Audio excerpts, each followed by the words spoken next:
مستمعي راديو هيفي اف ام، اسعد الله اوقاتكم. سنكون معا في حلقة اليوم من الزاوية البيئية للتعرف على اثر الهندسة الوراثية في الزراعة، فاهلا بكم.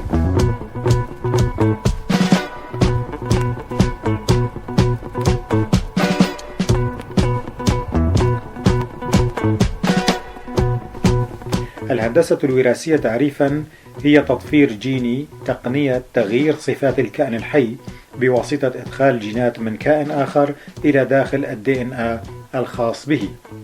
وللهندسة الوراثية أهدافا كبيرة تحقق بعضها والعمل جار على تحقيق المزيد، ولها أثر في المجال الزراعي.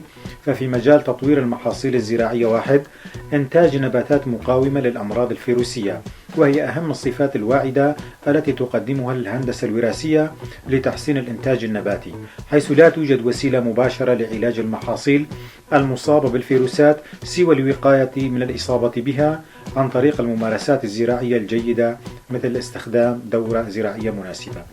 2. التخلص من الحشائش وبقية المحصول السابق التي تكون عائلا ثانيا للفيروس في فترة عدم وجود العائل الأساسي. 3. استعمال مبيدات الحشرات القاتلة لتلك الناقلة للفيروس. وتعتمد فكرة هندسة النباتات المقاومة للأمراض الفيروسية على الدراسات في مجال الوقاية المضادة، والتي وجدت أن عدوى النباتات بفيروسات ضعيفة تحضن النباتات إذا ما أصابها بالسلالات الأكثر ضراوة.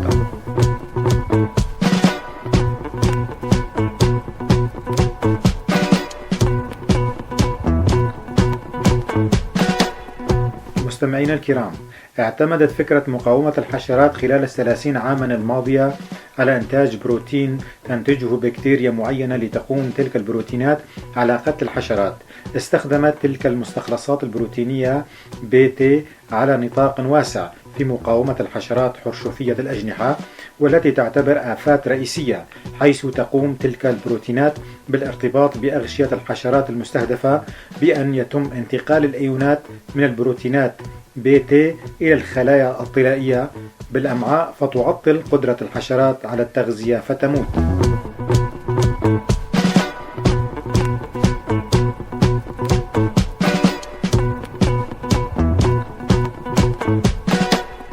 تنافس الحشائش النباتات الاقتصادية في كل من الماء والغذاء وضوء الشمس، فإن المحصول يقل بنسبة 70%، كما أنها تشكل مأوى للأمراض والآفات، كما أن تواجد بذورها مع غلاء المحاصيل يقلل من قيمتها النوعية ويزيد من تكاليف التنظيف والتقنية.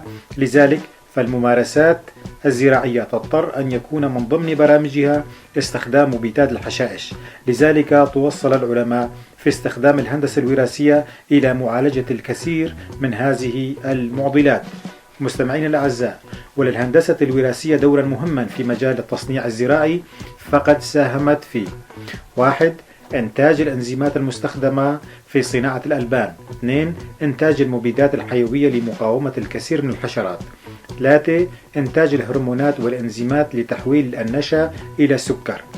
4. إنتاج الصبغات الطبيعية ومكسبات النكهة والطعم والرائحة.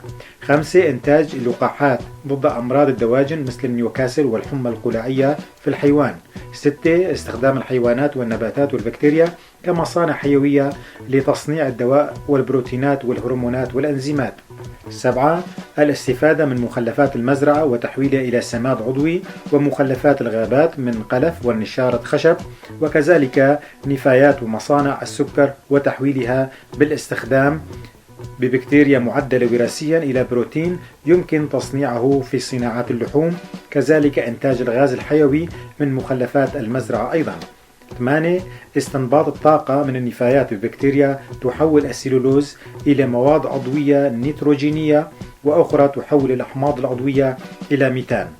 مستمعين الأعزاء، وهكذا فللهندسة الوراثية دورا كبيرا في تعديل الجينات الوراثية للكثير من النباتات وغيرها، حتى بات علما لا يمكن الاستغناء عنه في الزراعة الحديثة. مستمعينا، وصلنا إلى نهاية هذه الحلقة من الزاوية البيئية، ونتمنى لكم أوقاتا سعيدة.